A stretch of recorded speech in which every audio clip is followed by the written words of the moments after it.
Hello. Hi there. Welcome to Guiding Voice podcast series, The Guiding Voice for a Better Future. This podcast is to help students and young professionals to shape their careers. Dear listeners, in every episode, we interact with industry experts and seasoned leaders to drive some insightful conversations that will help our audience learn great things. Also, we share an interesting trivia or fun fact about the IT world towards the end of every episode. Thank you for tuning in. This is Naveen and I'm with my co-host Sudhakar. So dear listeners, we are going to discuss a rarely spoken topic, that is dreaming big. And to be part of this special Global CXO series, we are pleased to welcome Arvind to our show today and talk about this intriguing subject. Arvind Chaturvedi has over 30 years of experience in working and leading teams across various geographies and continents. Arvind has worked with organizations in both public and private sectors. In his illustrious career, Arvind has managed organic and inorganic growth and operated large multifunctional teams across geographies, driving transformation and change wherever necessary. That is to deliver best business outcomes and measurable benefits. Having known Arvind personally, being the people person, he loves to interact with people across generations, or I would say, people love to interact with him. Arvind has a consistent track record of commercial success in growth and turnaround situations, in managing large P&L and cost centers, along with building and leading large multidisciplinary teams with a focus on maximizing performance and development. Arvind, it's a privilege to host you. Welcome to our show. Thank you, Sudhakar. Thank you, Naveen, for that wonderful introduction. I was listening to it very keenly as well, so that you know, guys. But thank you. Thank you for having me on the show. Arvind, as part of today's topic of dreaming big, let's jump in right into it. To become a seasoned global executive like you, when should one start planning for it? So I think there's no good time or not a good time for that matter for doing good things, right? And growth is something that I think every individual, whatever age, should be thinking about, should be working towards, and should be planning for. Mm-hmm. To answer your question, when should one start thinking about what do we want to achieve, what do we want to be, thinking big, etc.? Well, today is a good time. Now is a good time, I would say, if you've not already started doing that. Because your thought define your actions and your action define your destiny. Remember that. And if you think, that you want to get there, and you will get there, I can assure you, because your actions will follow your thoughts and get you there. So the thinking is extremely important. The dreaming is extremely important. You need to know that those who have made it big probably dreamt about it very early in their lives. They knew what they were going to do. They knew what they wanted to achieve. One more thing, it's not so much about what you want to achieve for yourself. And that's the other important piece that you need to remember. You need to remember that, your goals should be attached to what you want to bring to the ecosystem that you exist within. And if your goals are aligned with that and you're thinking big, my friends, you will achieve it. Excellent. Thank you, Arvind. Thoughts define actions and actions define your destiny. That's a great summary. Thank you. Then, what does it take to dream big? Now you said you need to start dreaming big now, and now is the best time. But what does it take? Well, it's I sort of touched upon that in answering the first question, Sudhakar. It is about what you stand for. It's defining what you stand for. It's defining what you're passionate about. It's defining what you think you want to bring to the world. What value can you create for the world, essentially. And each one has their own destination that they want to chalk out for themselves, to identify for themselves, and then chalk out the path towards it for themselves. So it is really individual. One can define where one needs to go and how they need to get there as well. It is up to you. It is up to each individual to decide for themselves what that destination looks like.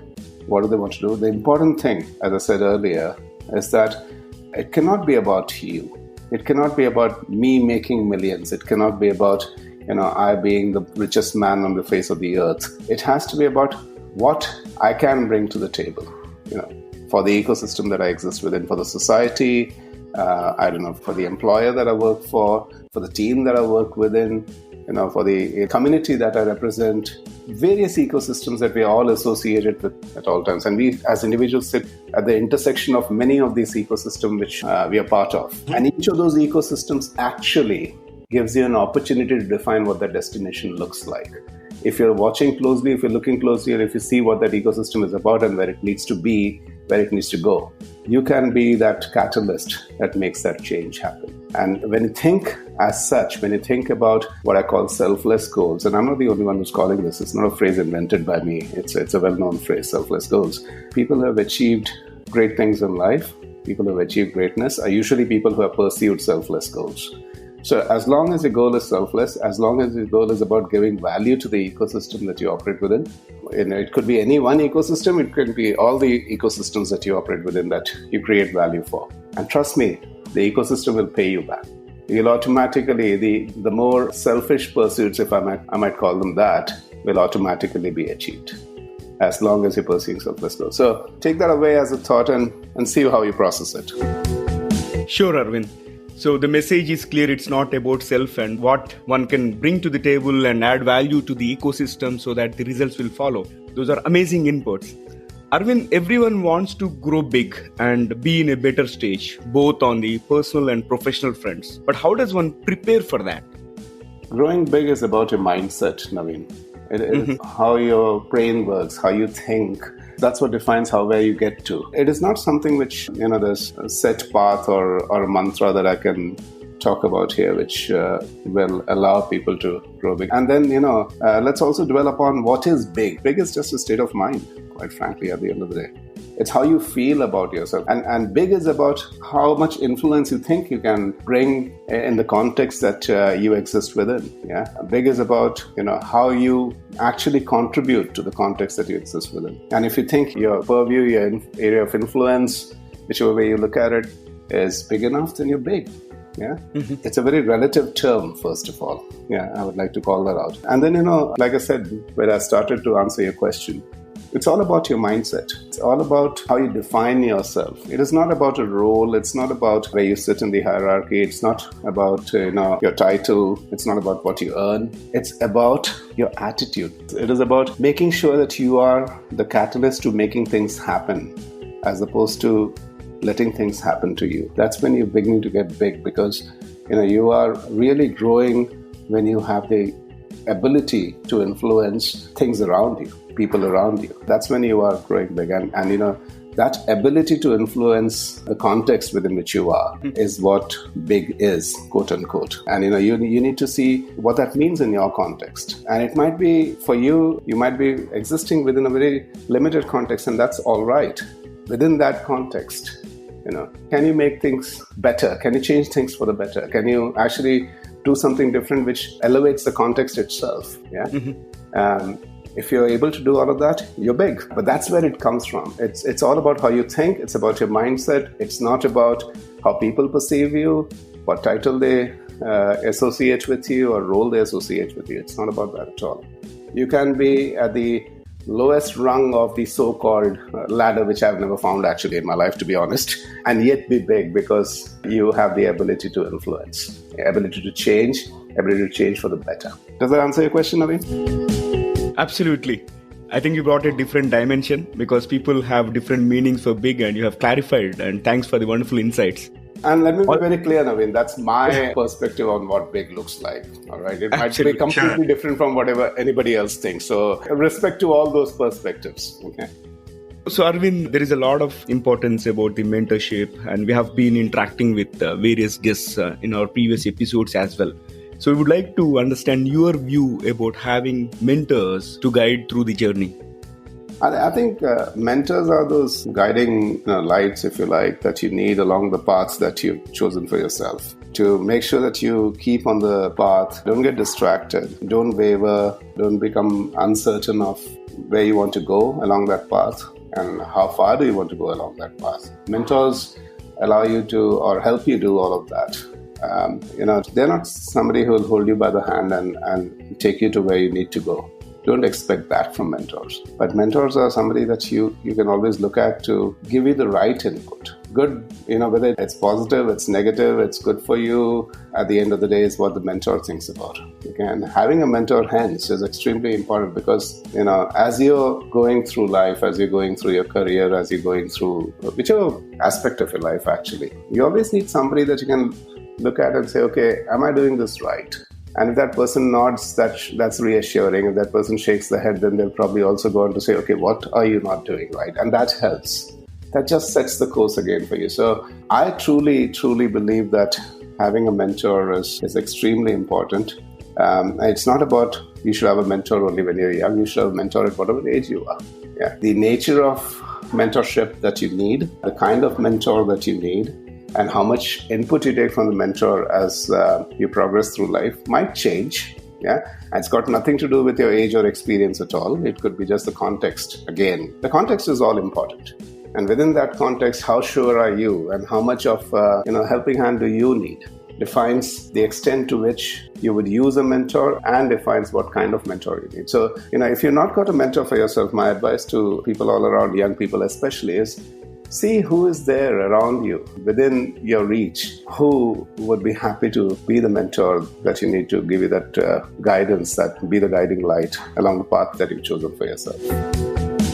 Arvind, continuing on this topic of having a mentor to help you guide in the right direction, can you please share a story or an anecdote from your life that actually helped you shape up? Yeah, no, that's an interesting question, Sudhakar. And, it really sends me down the memory lane to a certain extent if I go, really far back. The fact that I chose IT as my field was frankly down to a mentor who I met absolutely incidentally. Nothing else but coincidence, pure coincidence that I met this gentleman who, and my curiosity, of course. My curiosity at that time, computers and computer science and all that was not so well known. And, people in India hardly knew anything about computers. There were very few people who actually had begun to understand what this whole field was about. And those people were sort of the pioneers in many respects, IT in India. And one of those people is who I met. And my curiosity led to me having a conversation with the gentleman and asking him what computers were and how did they work. Mm-hmm. And this is what a good mentor does, right? This gentleman saw the curiosity in me. There was nothing else. There was no other rhyme or reason for him to actually extend his hand and say, come, let me show you the path. He just saw the curiosity in me, and I think that curiosity was genuine. He would have seen that as being genuine, and he decided that, no, here's a young man who wants to learn, and I know something that I can tell him and show him and teach him. And, there I started my journey towards IT. I was always, keen on being an engineer on the ship or the submarine, actually. That was my dream.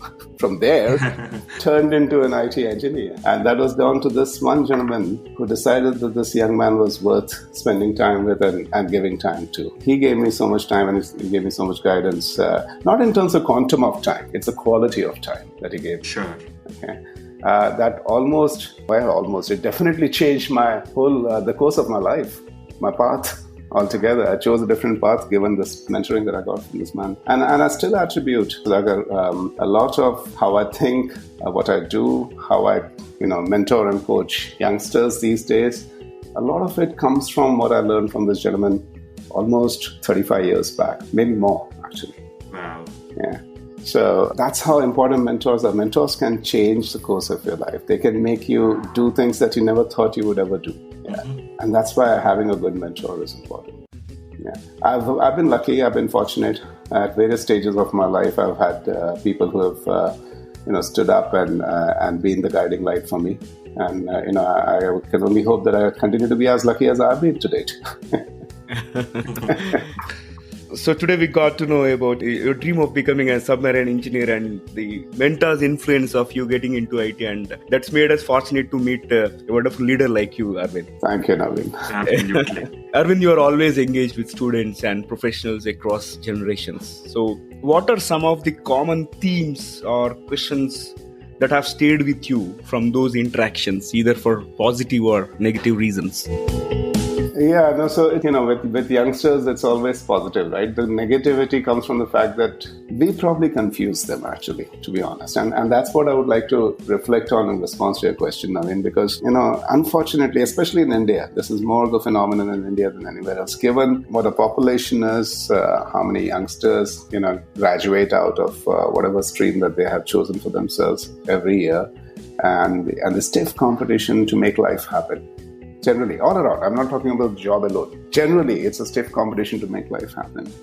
You are almost trained, your mind is trained right from a very young age, from the beginning, by everyone, the society, friends, the parents, and all because they care for you, by the way, to actually jump into the rat race and start running hard. And what happens is that you probably don't even think that you need time to pause and reflect on anything and decide for yourself, where is that you're running towards? So, the one thing that has always, worried me, let me put it that way, because I don't generally subscribe to worrying, because worrying, according to me, is the most wasteful human emotion. It doesn't get anything done, actually. Yeah.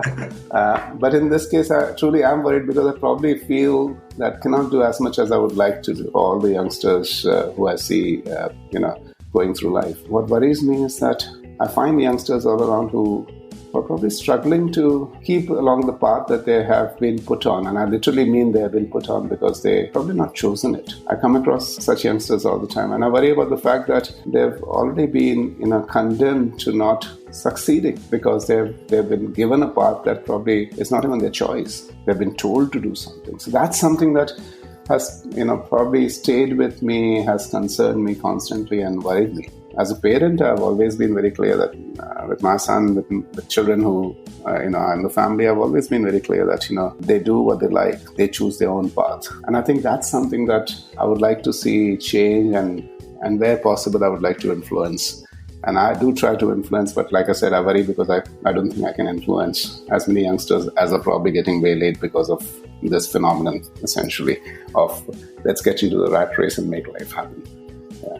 So that's one thing. The other thing in the interaction with youngsters, what they ask, this big question about how do I grow?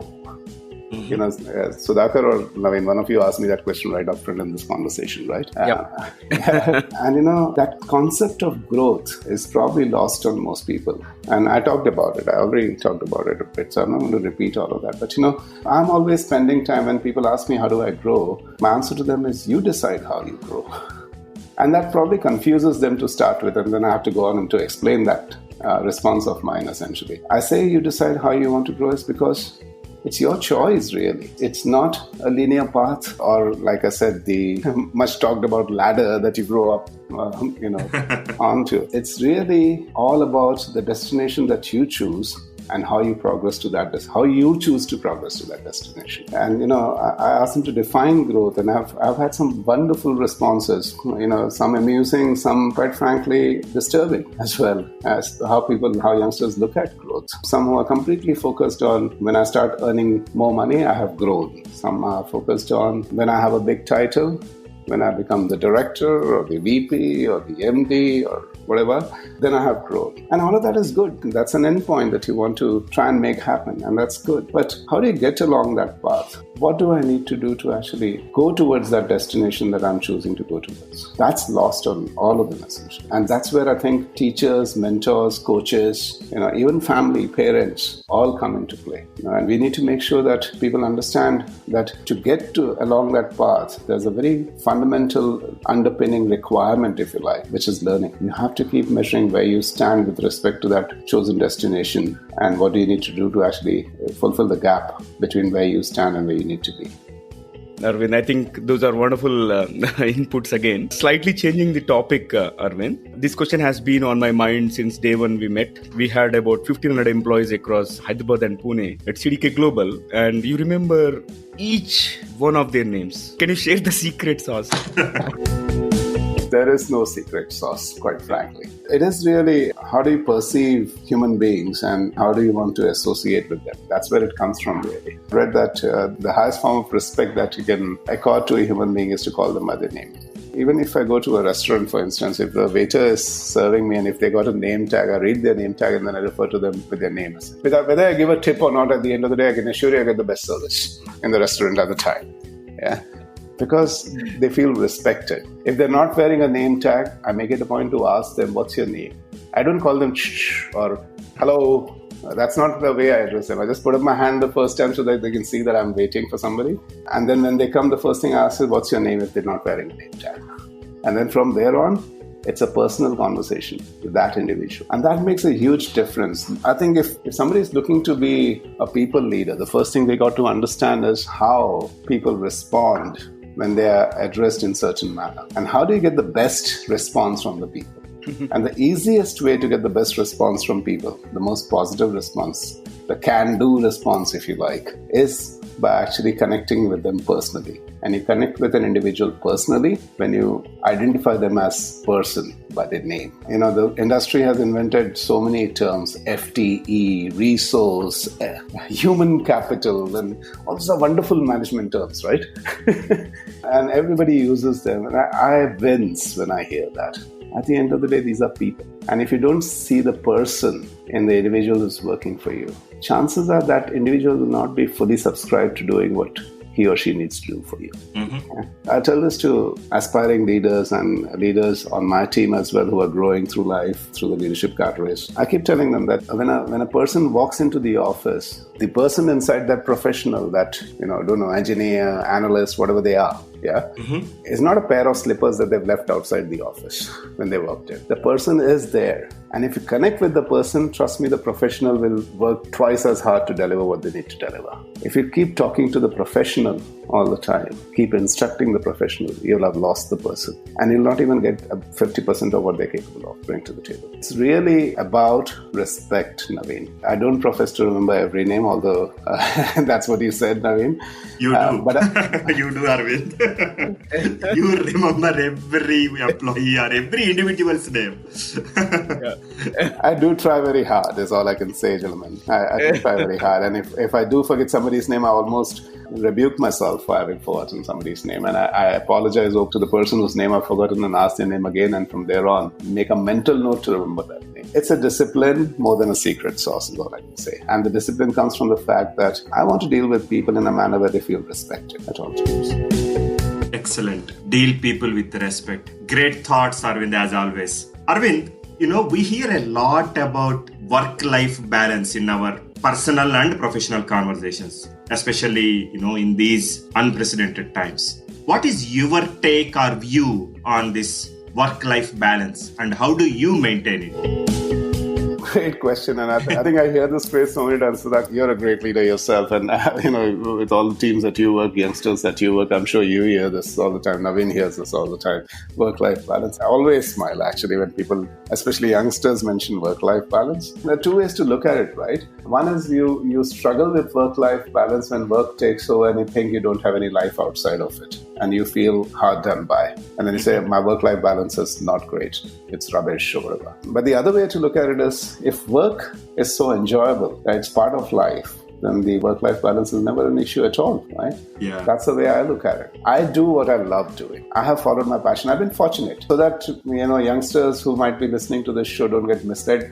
You create your own fortune, by the way. So when I say I've been fortunate, I probably have had a hand in being fortunate as well. So, I've chosen to follow my passion. I've chosen to do what I love doing. Think of the great celebrities of India, right? Sachin Tendulkar. I'm sure he never struggled with work-life balance because for him, his work was his life. Think of any great singer, Lata Mangeshkar ji or whoever. Yeah, I'm sure they never struggled with work-life balance because for them, work was life and life was work. And that's how you got to look at it. You got to ask yourself, am I enjoying doing what I'm doing? Then work-life balance doesn't remain an issue in your mind. If you're truly enjoying. If you're unfortunately not enjoying what you do, if you have to drag yourself out of bed every day and get to that workplace and do whatever you need to do, almost looking at the clock all the time for 6 o'clock to happen, or whatever your working hours for that matter, then my friends, unfortunately, you're in the wrong job, you're in the wrong profession. You better reconsider that. And then work-life balance will cease to be an issue in your mind once you find your sweet spot. Your passion. All I can say is, in response to your question, Sudhakar, I've never worried about work-life balance because for me, work has never been an overhead, an issue. It's been something I've loved to go to every morning. I almost spend a restless night so that next morning happens and I get to work. That's how life has been. It's been great. And I wish that many more people enjoy work the way I have done. So I'm eternally thankful for that, and wish the same to everyone.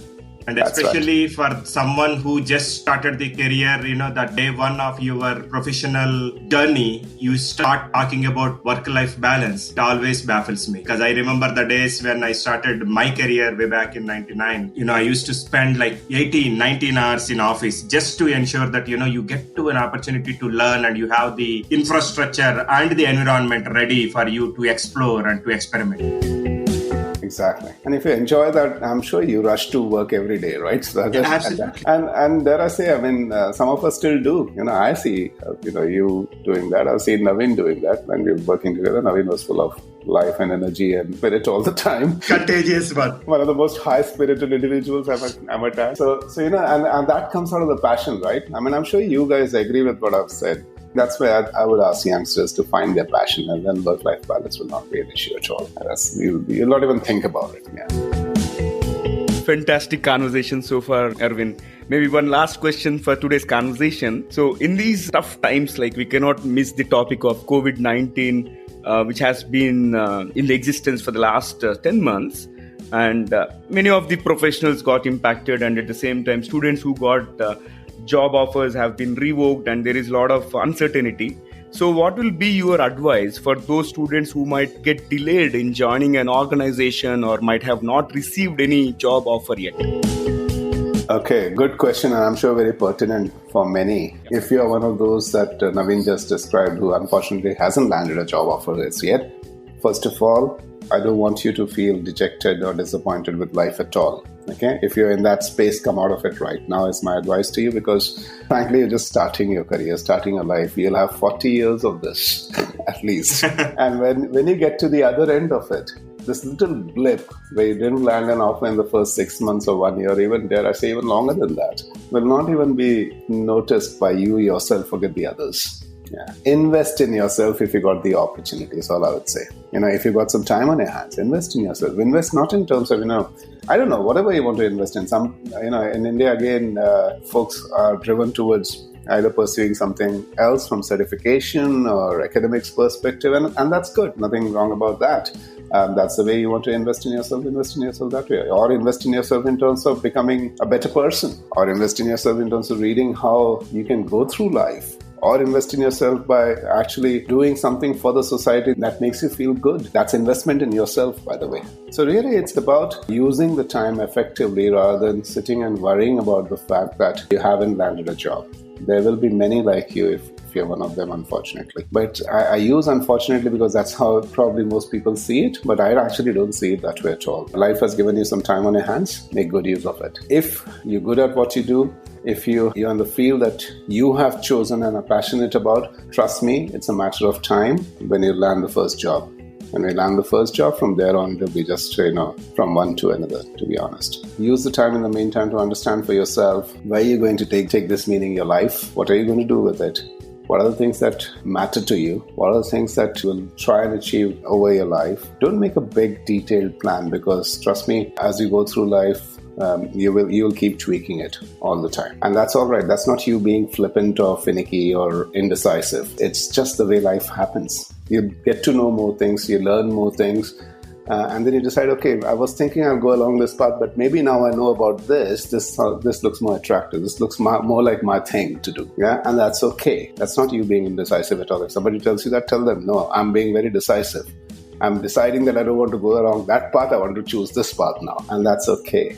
But do whatever you want to do to add value to yourself. Learn in whichever way you think is best for you. Everybody has their own way of learning. I've been a teacher. I will always be a teacher. And the one thing I've learned being a teacher is that people have different ways of learning. They have different learning ability. They have different learning agility. That, any of those variations doesn't make one person better than the other, or any one person lesser than the other either. It's just how you are. Find that way of learning for yourself, which adds value to yourself, and prepare for life. That's all that you can do. The one thing I would certainly not want you to do is worry about the fact that you've not landed the offer as yet. It's a matter of time. Thanks again for the very detailed explanation, and folks over there, just don't get bogged down and stay tuned. Absolutely, Naveen. Yeah. Arvind, thank you so much for joining us today. As always, it's a great learning experience conversing with you, and thank you for covering this most intriguing topic of dreaming big. I'm sure, like Naveen and I, our listeners will get immensely benefited and be inspired from this conversation. Thank you. Thank you, Sudhakar. Thank you, Naveen, once again for having me on the show. And hopefully I have given something here that will be of value to whoever listens to this. So good luck with the show. I think it's a great thing two of you are doing, and really appreciate having invited me to this. Thank you. Thank you so much, Arvind. Thanks for the time and all the amazing insights. Not at all. It's been a pleasure. Dear listeners, to know more about our speaker and the content, visit or follow us on social media. We are available on LinkedIn, Facebook, Insta, Twitter, Pinterest, and also on YouTube. Just search for The Guiding Voice and then follow, like, subscribe to us, and also please share within your network. Please feel free to email us your thoughts at The Guiding Voice for You, that is THEGUIDING VOICE, 4 as a digit, U as a letter, at gmail.com, or WhatsApp us on India number 9494587187, and we will be happy to collaborate with you. Alright, so it brings us to the trivia segment of today's episode, and today's trivia is about email. Email existed before the World Wide Web. I'm sure most of us might not be aware of this fact, and nowadays we don't even think before composing a one-line email message and sending it, because technologies like artificial intelligence and machine learning have made our lives easy, but it was not as easy as what it is today in the past. So there is an interesting clip on YouTube which goes by the title, How to Send an Email, Database 1984. And this was from a tech television show called Database, and the presenters demonstrated what it took actually to send an email back in those days. It is a must watch, folks. Alright, so let me tell you what is presented in that video. You had to use a computer and a rotary telephone in order to connect to a service called Micronet. And this was all pre-www. And there was no URLs, just numbered web pages. Everyone has to remember the web pages, and the web page number for email was 7776. One has to visit that page to send an email and follow a complex process. But now things are completely different. If you look at Gmail, it has come up with artificial intelligence and machine learning algorithms, and it pre-composes the responses for us based on what we receive. Interesting, isn't it? Thank you for listening. There is more in store, folks. Stay tuned. Have a wonderful time. Take care. Be safe. Until next time, bye-bye.